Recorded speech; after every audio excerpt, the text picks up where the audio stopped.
Hi, everybody. Welcome to Inside My Mind, Triple S podcast. We are now on episode 3, which is absolutely exciting. And today's episode, Barney is going to talk about her mum's journey. I will hand everything over to you now, Barney. Thank you, Star. Hi, everyone. So this is probably a hard one. I'm going to touch on the journey we went through.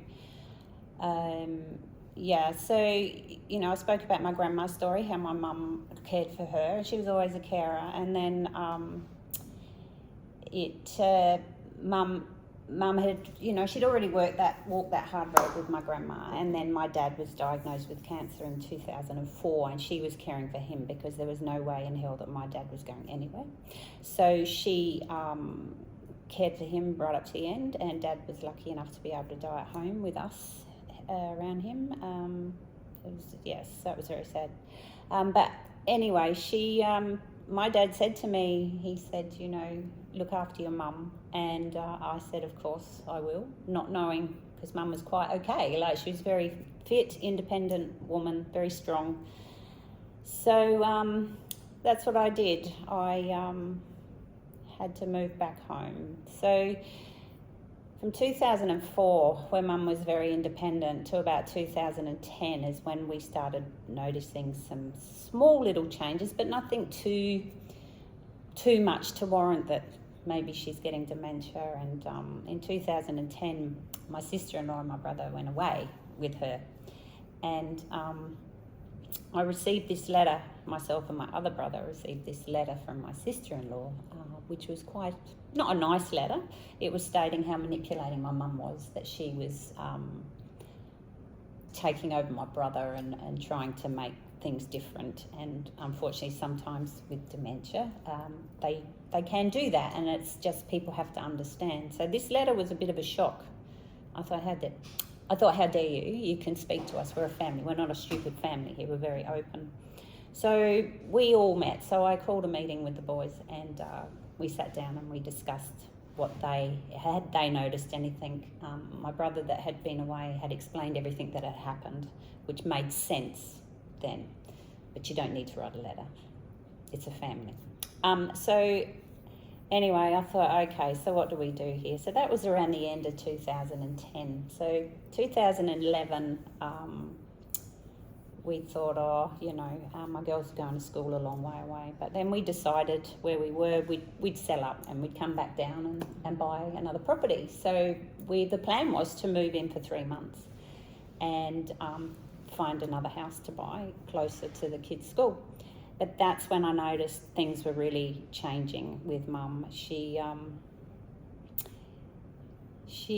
when we moved in, we had a big house and we had two toilets, one at the other end, that was never used down that end. But when I went down there, because that's where we were going to live, I opened the door and it was stacked with newspaper. But this newspaper was what the dog had used to wee on. But then that brought me back to, Mum grew up in the Depression, so they had to save things, they had to save everything. So Mum was reverting back to this, saving everything. So I had to clean all of that, and I thought, that's Something's a bit off. That's not Mum, yes, she did save things, but that was a bit overkill. So we cleaned all that up, and then just, slowly, she was still maintaining going to the art. She used to love art classes, and she used to teach children the piano because she was a music teacher. She was an opera singer.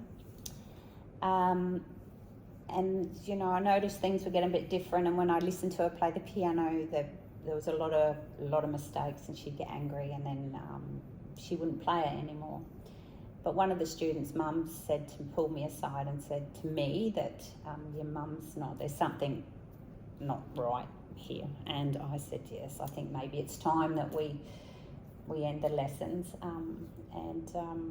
which we did, but she never played the piano again. unfortunately. Then the next thing that I noticed was her driving. So her driving, she was still driving. She started to get lost, but prior to that, she was coming home with little bings and bangs in the car, and that was my fault that I did that. And she, I remember one day she rang me at the shops and she said, I can't find my car. So I went down there and there were two cars exactly the same parked next to each other, and she couldn't get into the other car. She was trying to get into it with the key.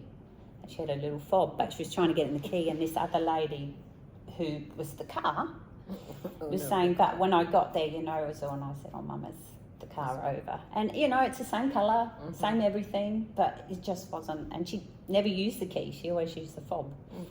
But yeah, so we got that sorted, and I thought, oh, you know, this is getting a bit out of control with getting lost. And then she'd go for walks.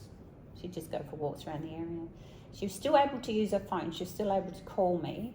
Then she got lost walking, so I had to go find her again, and I brought her back. And then we had to start being a little bit more to where she's going, but still keep her independence, which is very important with dementia, for as long as possible, but as safe as possible. So then in 2015, the January long weekend, I was at work, night shift, and I got this phone call. My daughter was calling me, and we were busy at the time. So I think there was about 10 calls that I missed on this phone. So I said to Star, I'll ring her back. What does she want? This is about 9 o'clock. So I ring her back, and my daughter yelled at me, and she said, Grandma's on the floor. I think she's broken her hip. I said, oh my God. So I said to her, look, ring the ambulance. I said to Star, I'm going. Gotta go. So she organised someone to cover my shift, which was fantastic. I beat the ambulance there, I beat my brother there, and yes, she had broken her hip, so we had to go. We were in the hospital with her. And then the delirium started from that time for being in hospital. So the delirium never really left. It became, and because there are times where we look at in dementia, is it delirium? Because when they're unwell, it can be a sign of delirium. Yeah. Like they have an infection or things like that, and then we can't say it's dementia straight away. We have to work with getting the person better, but this just never got better. So she did get a lot worse then. She was more, I had to really watch her. Her license was taken away. I had to do a medication for her. She could no longer make her cups of tea anymore. I mean, I'd stand with her and try and help her, but she'd get frustrated. Had to give her a medication and make sure, you know, everything was right. Give her showers, because I did put in for a package, but there was never any available then, so I had to continue with all of those things. But my mum was really easy. When I say easy, she was just a kind person. She would, at times, comply to what I was trying to get her to do. But then the big change came in the Christmas of 16. She said to me, I'm just going for a walk. So she used to walk to the corner and back, and that was fine. And she'd been gone for a bit. I thought, where is she? And I started looking for her, and my brother texted me and said, Mum's at the neighbours. I said, what? Why didn't the neighbours call me? So I went over to the neighbour. Oh, and he said to me, apparently you're being a naughty girl. You've changed her will and she's calling the police. I said, oh, fantastic, I said. So I went over to the neighbours and I got to the door, and it was Christmas Eve, I think. Yes, it was. Because, you know, they're Italian family, lovely family, and they were getting everything ready for Christmas Day, and there's my mum, and I heard her say, there's that girl, don't let her in, call the police. And I thought, oh my God, let me think. Because you do feel like, you feel embarrassed and you feel like, so anyway, I got her home, I walked her home, which was across the road, and she really needed what we call a PRN, just to calm the thing. She wouldn't take it for me, so I had to call my sister-in-law, we were lucky, she was a physician, so she told us everything, which we were so lucky as a family to have that input to exactly where we were going to go with this. So anyway, I got her home, and she finally got Mum to take that medication, and she had a sleep. I think she slept for about 2 hours, and then she came back. I was in the kitchen, and she came into the kitchen, and she said she had tears in her eyes, and she said to me, "I'm so sorry." And I thought, oh, and it broke my heart because they're still there. They're still there. It's just how they just don't know how to make it. Dementia is just a hard thing, and we've always got to remember that they are there. It's just how to bring it out at times. And then the February of 17, I found Mum on the floor in her bedroom, and she was in the dog's bed actually. The dog sitting next to you. You've got to find funny sides to dementia too, otherwise. But anyway, my husband and I helped her up, got her on the bed, and she kept leaning to the right. And in my head at the time, even though I'm a nurse, I was saying, "Why can't you sit up? Why can't you sit up?" And I'm thinking, this is strange. So the ambulance came and they said she's had a stroke. And I said, "Oh, okay." So we went to the hospital, they did scans on her, and it was found that she had a bleed in her basal ganglia. So my lovely sister-in-law was there because that's where she worked. And she explained to us that we could do surgery or we could leave it. We decided to leave it and let nature do what it's going to do. And that does sound hard. It sounds harsh, but we're going to drill someone's brain that's got dementia. There's no cure, and the outcome's not always going to be where you want it to be. So we just felt that let it be and keep her as comfortable as possible. So unfortunately at that time the decision was taken from me. I had to put her into care, and it's a very hard decision to make, but reality, you can't do it. You have to get that proper care, because I was working night shift. I couldn't be there. The girls, I couldn't expect them to be there. They were all in high school, and so that decision was done and we put it in. But our family was so supportive of each other. Everybody was all on the same page. We'd go see Mum, and we knew it was coming. And I know this is a thing that people probably won't understand me, but I think with dementia we grieve it twice. The hardest grief is the first time when you do lose them. You lose that voice, you lose what she was, you lose the independence, you lose all of that. It's gone, and it's trying to make sense of what's happening around you. And then when she passed, it was a relief. It was like a weight was lifted, and we could then start. When Mum had gone that day, we sat there for probably 4 hours in her room just talking. We were all together and we were having her favourite cup of tea, and the nursing home was really great. They let us stay because the what do you call them, the people that pick them up, the undertakers. Yeah. So we waited for them to come, and we helped them get Mum on the barouche, and like we did with Dad, we organised all that, and then we sort of all left. So yeah, it was a hard time. There's a lot more things, but the years are going. But I just need all people, family, carers, everybody to know that there are people out there that will help and that can help you to somehow make some sense of it and make it easier. It's never going to be easy, but just to take a bit of that pressure from you. I purposely didn't want to interrupt, like when you were talking, because from the time you moved in with Mum, really, it was mainly like that convenience, like you said, for with the girls and then their school, and you'd come to work and like when you started seeing the changes, you would say, "Oh, Mum's like this, I'm getting a little bit worried," but you still persevered. For me,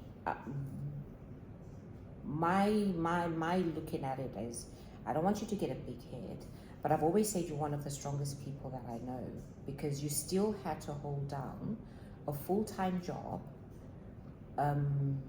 2 children in private school, have to run 2 households, because it was 2 households. You had your home, and then you had the one, you living with mum. And night shift is already draining and tiring as it is, because it's like you're on a permanent jet lag. And then, you finish your shift at work, and then you come home, you have to start another shift in looking after mum. And like, I watched you in that number of years shrink, because you were a bigger lady, but not big, but you're a bigger lady, but you absolutely shrunk to a smaller weight, but you never lost your bubbly side. You're still on AAA batteries, because you're always on the go, with doing things like at work, even with the residents at work, that passion never stopped at all. So I'm just gonna maybe put you on the spot now and be like, where did that strength come from, do you think? Like, how did you manage it? I think, looking back now, I think if I stopped, I'd never start again. So I had to keep, because I had my children, and I couldn't let my children look at me as being not able to achieve, because, and I just did, because my mum did. My mum did. She was a carer for her mum, her father. He came to live, I forgot to mention that. He came to live with us as well. She cared for him. Then my dad with his cancer. She was always there for everybody. So I couldn't let her down. I could not let her down, and I could not let down my work, because I'm a very proud person. And I don't like to show weakness either, whether it's killing me or not. And I will tell you, a lot of bourbons came into it. But you've got to find that it's just, I don't know how I did it. I don't know. Yeah. When I look back, and now I'm just exhausted. I don't know, and that's why it's really important that families, carers, wives, husbands, mums, daughters, sisters, brothers, let people help you. You don't have to do it on your own.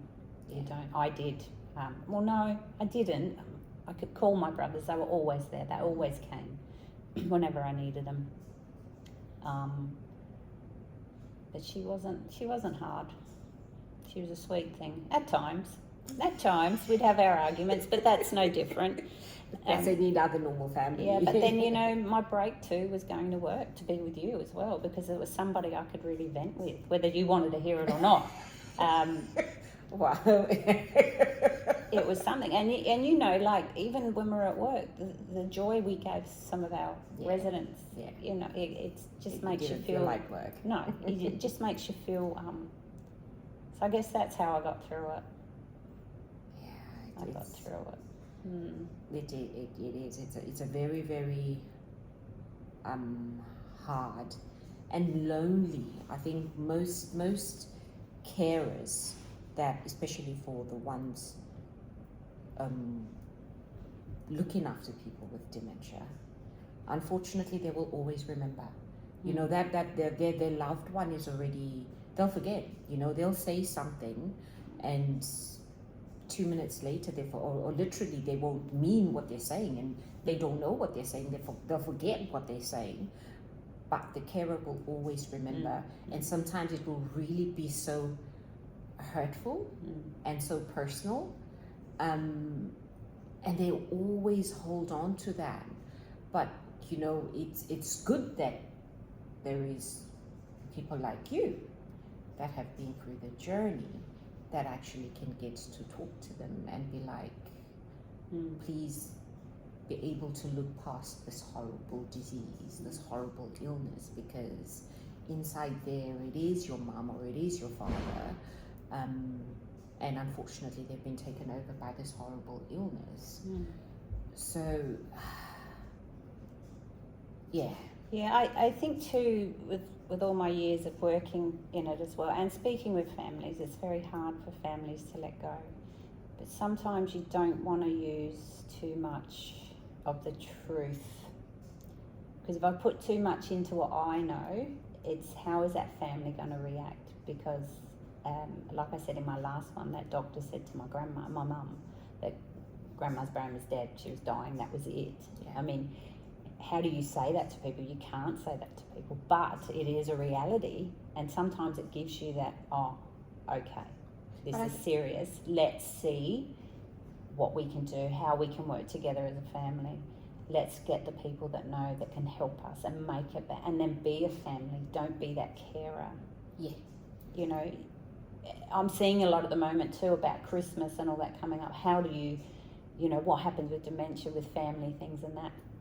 Yeah, it's challenging, but you know, you go for half an hour or 20 minutes or an hour. It doesn't matter. You know, you still have to involve them if they're able to go as well. Yeah. You know, like we used to have Christmas parties at work, and they used to love it. We'd be up dancing and everything, and the families would come, and then we'd deal with the outcome. But they still need to be included. Yeah. As long as they can be, and it doesn't have to be for long. I mean, I used to go to the shops with Mum. I'd get her a coffee, I'd lock the car, have the window down a bit, run into the shop, because it might be just to grab something really quick, and I'd have it. But I'd put her, it might all sound funny what I had done, but it worked for me. So it'd be like 5 minutes in, 5 minutes out, but she'd have a coffee, she'd be able to look at, she loved the hills, my mum, so she would just look at the hills, and I knew she wouldn't go anywhere. So I'd in, out, and she was happy. It was just finding little things, and yeah, but I don't know, that's how I did it, and Yeah. the next one's worse. I mean, this one is it really is. It was a bit. It was. I know you say, Mum was not hard. It was easy. But it was very challenging. It was very challenging because I was sleep deprived as well. It was Because very night shift, I was probably getting only about 2 hours. 2-3 hours sleep, because she'd be back wanting her breakfast, but I'd already done that. I'd already given her the shower. And then she'd be in my room, and it's only 11 o'clock, so I'm up, you know, and then trying to grab a little bit of sleep after, but then I'd have to cook tea for everybody. Mm-hmm. So everybody had to eat tea at 4 o'clock. Mm-hmm. So I could get at least an hour and a half before going back on shift. If that. You know, and then drinking coffee and staying awake. Yeah, like I But said. it wasn't hard to stay awake at work, let me tell you. That was, but yeah, so, you know, your body just gets used to it. But when it's finished, it's just a weight, Yeah. big weight. I think when Mum passed, that's when we gave up night shift. Yes. Yeah, after Yeah. that. Yeah, that's when. Yeah. That's when the both of us. I'll never forget the conversation. It was like, "Dear, do you think it's ready? It's Well, time." I had to go to hospital as well there. Yes, remember? exactly. So I was meant to go in the January, and lucky I didn't, because Yeah. things happened with her, and then yeah, so I had 8 weeks off. After, yeah, and then freshened up, and Mum went in November of that year. Yeah. Mm. But yes, it's very challenging. What would you say to carers out there, especially carers that are looking after people with dementia? What would you say to them? Just to try and maybe bring some form of, I'm not sure, maybe hope or peace? Peace and hope. Well, there's never really any peace. It's to get the peace, I think you need to have a good support team, and you need to let them in. And I understand, because my mum looked after my dad, and there was no way she was having anybody else look after him. That's just what it was, you know. But it is hard, and it's just trying to let go, let somebody in, understand that the person, for you to be able to give them what you need to give them, and you need to step back a bit and recharge. You have to recharge so you can enjoy that time and find that joy time. You know, just sitting down with them, having a cuppa and a laugh, and just playing some music. Music is very powerful in dementia, very powerful. And I did read somewhere, I think it's in a research, that if you play music from when they were 12 to 16 years old, they remember that. And so that comes, so it depends what they were listening to. So they could have been heavy metal listeners, you know, like, I don't know, or punk rockers or whatever. But in my mum's era, it was all the operas. It was all the operas she loved. But at the very end, she didn't want to listen. Because I said, would you like the music? She said, no. She didn't want it. So I don't know if that she was thinking, well, I don't know. I can't do it anymore. One of her students she used to teach at high school, I used to play the harp. She came into the nursing home one day, just went in there with her harp and played the harp to Mum and all the residents there. It was beautiful, actually. And Mum did sing a little bit, but yeah, it wasn't... Mind you, I was told when she was in care that she used to wake the residents up with her opera voice. She'd be singing in her soprano voice around the nursing home. I thought, oh my goodness. Oh my That's goodness. only your mother. It's only my mum, yes. She, but then it just went. She went quiet. Within, I don't know, 2 months of being there, just went quiet. But yeah, no, I used to love taking Mum with me. We'd drive around. I'd take her to places, and she still sort of remembered where she was going. Like, she would tell me I was going the wrong way, but I'd never say anything, you know, like, because she's driven all her life in all those areas. And we used to pick her up some Hungry Jacks. She used to like Hungry Jacks. We'd pick her up. She never had a problem with eating, which was good. She never had an issue with that, but she did stop eating towards the end. She wouldn't eat anymore, wouldn't drink. Yeah, so it's very different. No, thank you so much as usual for sharing. That's okay. Your journey. It's full of a lot of ups and downs, but it's really shaped you to who you are now. Yes. And you know, I'm glad that you're able to let everyone know that, you know, you don't have to face all of this alone. No, you don't have to, and you just need to let people in, because they will help. Yeah. And look, there's some people that you really can't get along with too. Yeah. You know, like, you think, oh, what do you know about? I mean, like with Mum, when she broke her hip, like I said, she rehabbed really well because her trainer was just a lovely, lovely man, and he was a funny person, and they just got along so well. So she looked forward to him coming. And for someone living with dementia that could rehab as well as she did, was all due to this person, I think. And that's it. It's always good for the professionals to actually have that understanding as well. Like we see it a lot out there now, unfortunately, and I really don't want to bring this in, but you know, we do see a lot of professionals out there, you know, or other providers out there that'll be like, this is what we specialize in, this is what we know, and then unfortunately when you're working with someone with BPSD, that type of dementia is really quite specialized. You know, so it is very easy for it to go the other way.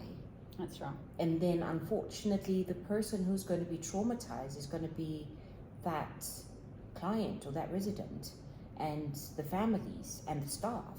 And then when they actually go find another provider who actually do know or have a lot of experience in that area, they're going to have to work even harder to actually gain the trust of resident or the client and the families, and you're already starting 100 steps back. Like you've really nailed, you know, the nail on the coffin there, or you've really made a very, very good point that the people looking after the client, they should know what they're doing. Like you said, your mum rehabbed really well because he had an understanding, and she looked forward to coming to and getting better, you know. So it's also putting it out to the professionals that when you go into such a space, be knowledgeable in that space, because there is a whole lot of hurt that can be caused if people are not qualified in that space. Yeah, that's right. That's right. And that's every allied health, every person. Yeah.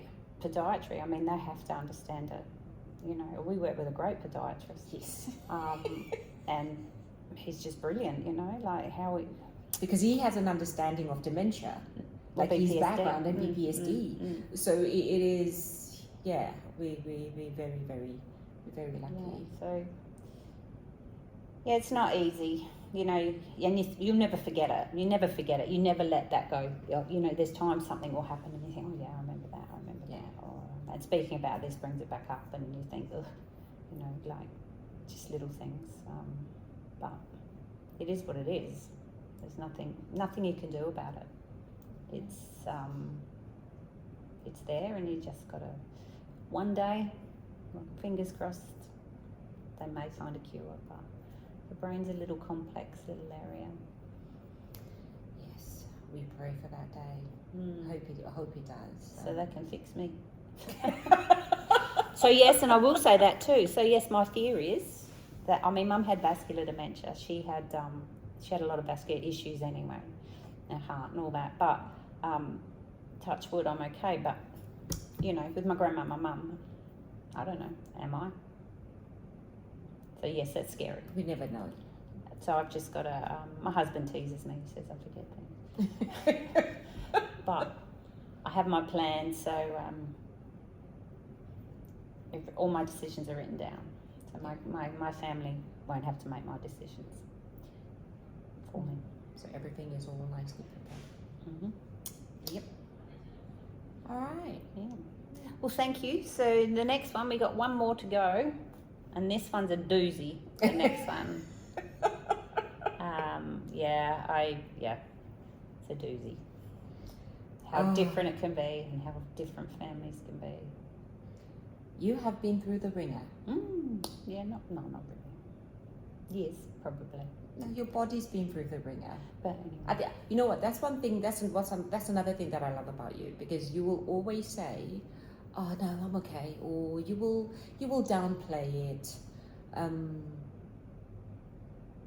But it's hard, and that's the reality. That's the truth. You might not say it, but I will say it because I've seen it through you. It is hard, and it is a very, very, very challenging. And if people don't get the right supports in place, they will struggle like badly, like really, really badly. And like we touched in the previous podcast, that it's funny how, you know, you observed your your grandma, and it was the next generation that was still being affected. So now, if people don't have the right supports in place, you know, the people that are going through it will be affected, but also the people that are watching, like the children, they will remember all of those things, and then they will be traumatized. So it's always good to have the right supports in place to prevent such things from happening. Exactly, and it's not weak to ask. Yes. It's not weak to ask. Yes. No, it's not. And as professionals, that's why we also love to put ourselves out there, because we've been working in this industry for a very, very, very long time, and we've watched, you know, not only yourself, you've gone through it. I've watched you go through it, but you know, we've worked with plenty other families that, you know, some would have been receptive, some would have been really quite closed off and guarded initially, and some that would have been really quite hardened, like very, very hardened, but that we've managed to support in whichever way, to try and navigate through a really challenging journey or phase of their life. Yeah. The anger. Yes. The anger. Yes. Yeah. And all the other different emotions. And the anger stays, I think. Actually, I think I still, when I think about it, I still get angry. Like, you know, why? You know, because I had as we all have, we have a mother, a father that's they're our parents. You know, they're the ones that are strong. They're the ones you don't expect to have to look after them like that. Because dementia is like, so anyway, that's my story. I'll give you another one in 2 weeks' time. Okay. You won't believe this one. Well, thank you very much, Bronnie, for sharing your story. Yes, we look forward to the next episode of your journey. And I also hope that you talking about it like this also helps you find peace and allows you to heal. Yeah. Because like you say, the anger is always going to be there, the guilt is always going to be there, there's always going to be a whole lot of a range of emotions that you're going to be going through. But I honestly hope that this allows you to find some peace and some, you know, comfort, and then to know that you might be touching quite a few people out there, and you're also helping them through their journeys, and so that they understand that some of the feelings or the emotions that they might be going through, it is okay. You know, they can be angry one day, or they can be really quite emotional and they think I'm not going to cope, or you know, they might wake up and think, oh my God, this is just way too much. The shower floor was always good. The shower floor with a shower on it was always good. Nobody knew. But we would like to have less of the shower floors and more of the talking and being listened to, and make people out there know that they're not alone. There are some people that they can talk to, and just that they don't have to navigate through this horrible journey on their own. No. And there's, you know, like, it's still important to be able to keep them as independent for as long as you can. You know, and it's not meaning telling them to do it. It's to guide them, to support them, and as much independence as they have, to keep it for as long as you can. Because especially with early onset as well, because they're still quite able to maintain some independence, but need that support. And I think it's important to keep it for as long as possible. All right. Thank you very much, Bronnie. Pleasure. Till next time. You do. Okay. Adios.